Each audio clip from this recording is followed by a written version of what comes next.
सर्व मराठ्यांचा कुणबीत समावेश करणं कायद्याच्या दृष्टीने अडचणीत असल्याचं चंद्रकांत पाटील म्हणतात। तर मराठा आरक्षण उपसमितीच्या बैठकीनंतर चंद्रकांत पाटील यांनी हे वक्तव्य केलं। जरांगे पाटलांनीही चंद्रकांत पाटलांच्या वक्तव्यावर पलटवार केलाय। सर्व मराठ्यांना ओबीसीतून आरक्षण द्या, आमच्याशी गद्दारी केली तर महागात पडेल, असं जरांगे म्हणतात।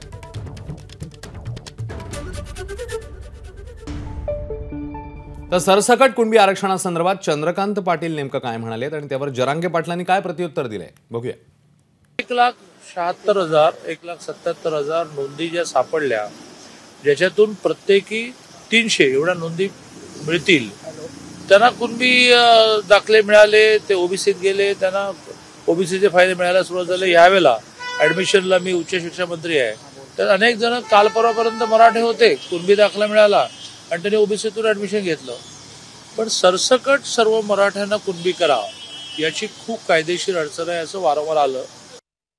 राज्यातल्या सगळा मराठा हा कुणबी आहे आणि त्यातूनच पाहिजे।